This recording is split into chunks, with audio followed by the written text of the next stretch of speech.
the best view we got was through the binoculars, and the best way I can describe it is there's some kind of reflective cloth or with a metallic-looking type of cloth of a structure that's definitely not rigid, or it's not a solid metal structure. It started over window 8, then quickly moved towards the nose of the orbiter, and we tracked it through windows 1, 2, 3, 4, and now it's what about window 5? It's moving away.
Looks like you got an object right in front of you, Mark. Can you look out there? I'm not sure what you're talking about. Never mind. Discovery, we're sending you an orbiter state vector. That's looking out in front of the orbiter. Okay, we're seeing 3 or 4 objects. Can you confirm that it's just the one that's actually moving? The other ones are just reflections? No, there are 3 objects. The one you see 2 rings right there. They're the ones we kind of had the late tally-ho on. The one down the bottom, that was the one we initially saw. Some claim these biological UFOs are crystals of ice, when in fact ice crystals, including those formed in the sub-zero temperatures typical of space, do not take this shape or form, or grow to be what may be miles in size. Others dismiss these objects as debris, space junk, and most certainly much of it is. But much of it is not, and there is no explanation for why basically identical forms, sometimes numbering in the hundreds and thousands, have been observed by a variety of space shuttle missions.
camera Bravo, constantly on the tether. Unfortunately, we don't see the tip of the boom, but in a few seconds you'll see the tether break. And this one, of course, was not attended, it just recorded.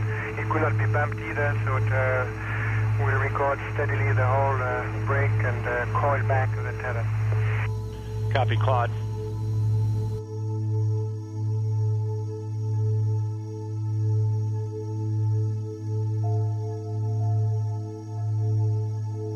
Again, this is a view of the satellite. Well, if it had to break, it did it in the right place.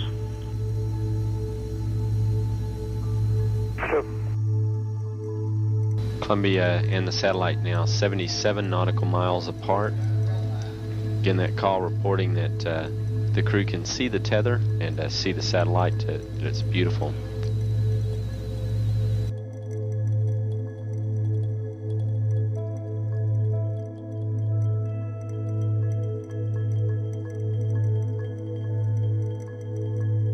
This view showing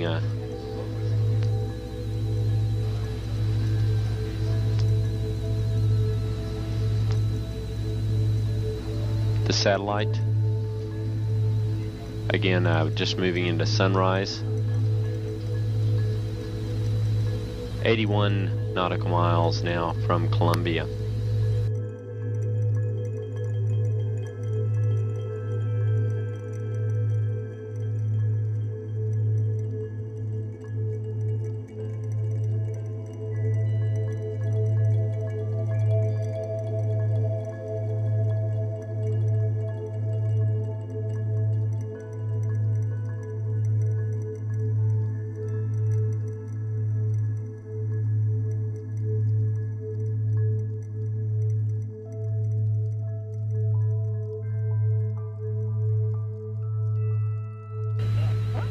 Franklin, we see a long line, a couple of star-like things, and a lot of things swimming in the foreground. Can you describe what you're seeing? Well, the long line is a tether, and there's a little bit of debris that kind of flies with us, and it's illuminated by the sun at such low angle. So there's a lot of stray light, and it's getting washed out quickly, but Claude is trying to do a quick, good job here adjusting the cameras.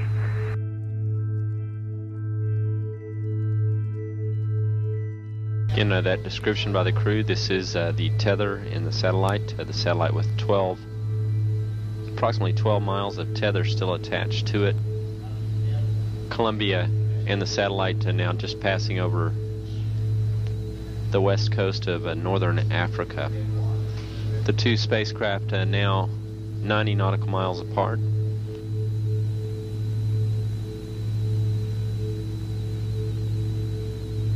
Controllers for the satellite did have communications with it during the close pass between Columbia and the satellite.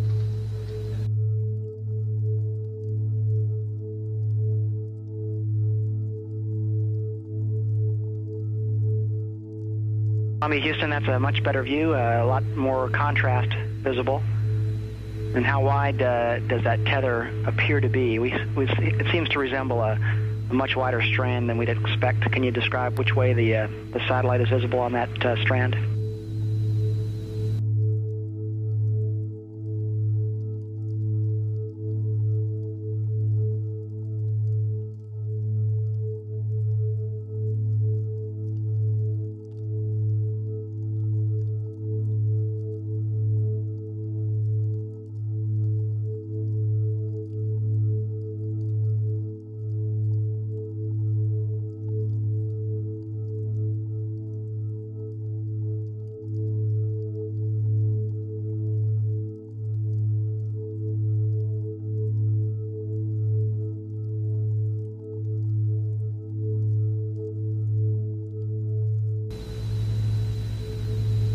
Satellite now 100 nautical miles. Charlie, completely unzoomed, and you see the full extent of the tether. I try to adjust the focus, but I can't get better than that. Okay, Claude. Thank you. Going to zoom in now.